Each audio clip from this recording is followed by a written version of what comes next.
या ये कि खुदा के एग्जिस्टेंस पर एम्पेरिकल एविडेंस दो, तो ये है दर हकीकत गलत टूल का इस्तेमाल करना। ये ऐसा ही है कि जावेद साहब मुझसे ये मुतालबा करें कि मुफ्ती साहब आप मेटल डिटेक्टर के जरिए प्लास्टिक डिटेक्ट करके दिखाएं। अब चूंकि प्लास्टिक डिटेक्ट नहीं हो पा रही है, लिहाजा plastic does not exist. No, you are using the wrong tool. इस टूल से प्लास्टिक को डिटेक्ट नहीं किया जाता। लिहाजा मैं समझता हूं कि गॉड के एग्जिस्टेंस पर एम्पेरिकल एविडेंस का मुतालबा करना एक बचकाना मुतालबा है, और हमारे रिस्पेक्टेड जनाब जावेद अख्तर साहब इस स्टेज से अब बहुत आगे निकल चुके हैं। अब बचता है एक ही स्टैंडर्ड, और वो स्टैंडर्ड है अक्ल, लॉजिक, रीजनिंग। और यही वो स्टैंडर्ड है जिसके तहत गॉड के एग्जिस्टेंस को साबित किया जाएगा या गॉड की एग्जिस्टेंस को डिनाई किया जाएगा। लेकिन चूंकि ये बहुत इंपॉर्टेंट और सेंसिटिव टॉपिक है, इसलिए लॉजिकल आर्ग्यूमेंट भी ऐसा होना चाहिए जो डेफिनेटिव हो, इनडेफिनेटिव ना हो, जो 2 और 2 4 की तरह बिल्कुल वाजे हो, जिसे लॉजिकली रिजेक्ट करना पॉसिबल नहीं हो। फॉर एग्जाम्पल हम कहें हमारे रिस्पेक्टेड मिस्टर सौरभ साहब, ये एक इंसान है और तमाम इंसान कॉन्शियस बीइंग है, लिहाजा नतीजा क्या निकला, हमारे सौरभ साहब भी कॉन्शियस बीइंग है। क्या ये इंडेफिनेट आर्ग्यूमेंट है या डेफिनेट आर्ग्यूमेंट है? ये डेफिनेट आर्ग्यूमेंट है।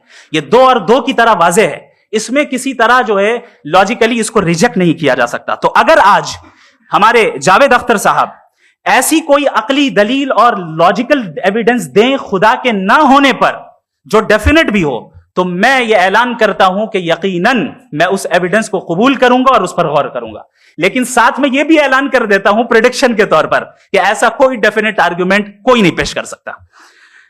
दलील हम देंगे और डेफिनेटिव दलील देंगे, लॉजिकल दलील देंगे, ऐसी दलील देंगे जो एंटायर एथिस्टिक वर्ल्ड उसे रेफ्यूट नहीं कर सकती।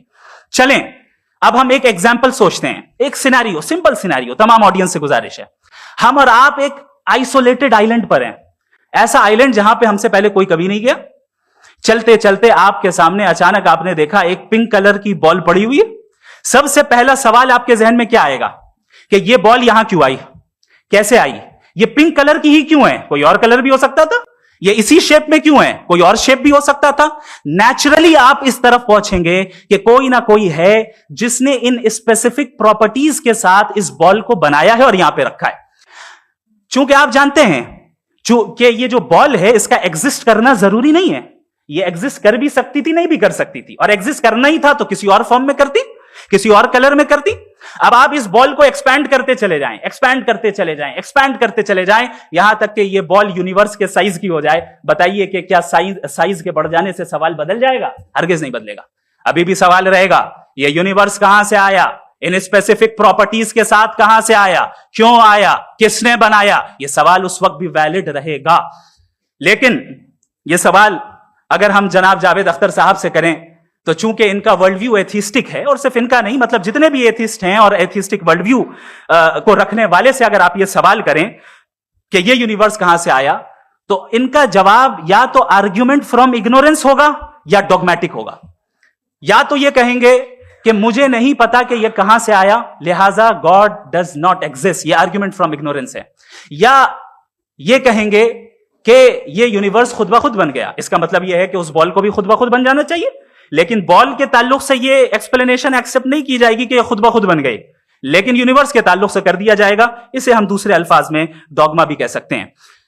दूसरी चीज, हमारे जावेद अख्तर साहब जरूर गॉड ऑफ गैप्स की मिसाल भी जरूर देंगे, और मिसाल देंगे कि पहले जमाने में बिजलियां कड़कती थी तो लोगों ने किसी एक खुदा की तरफ, और बारिश होती थी तो दूसरे खुदा की तरफ मंसूब कर दिया, उनके पास दलील नहीं थी। यह हमारा वर्ल्ड व्यू है ही नहीं, यह हमारा वर्ल्ड व्यू है ही नहीं, क्योंकि नेचुरल फिनोमेना के प्रोसेस की इंटरप्रिटेशन को जान लेने से यह कहां से साबित हो गया कि गॉड एग्जिस्ट नहीं करता है। इस पर मैं इंशाअल्लाह अभी आगे बात करूंगा।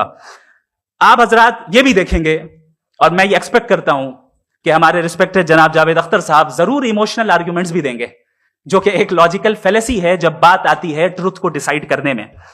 क्यों? मिसाल के तौर पर वो कहेंगे कि अगर गॉड है तो इविल क्यों एग्जिस्ट करता है, जबकि मैं कहता हूं इविल का एग्जिस्ट करना गॉड के एग्जिस्ट करने की दलील है, उसके खिलाफ नहीं है। चूंकि अगर गॉड है तो हम सब उसके सामने अकाउंटेबल हैं, और अगर हम अकाउंटेबल हैं तो अकाउंटेबिलिटी के लिए इविल का मौजूद होना जरूरी है, उसके बगैर हम अकाउंटेबल नहीं हो सकते। और अगर हम अकाउंटेबल नहीं हैं तो हम जनाब जावेद अख्तर साहब से पूछेंगे कि आप बताएं कि फिर सफरिंग इस दुनिया में क्यों है,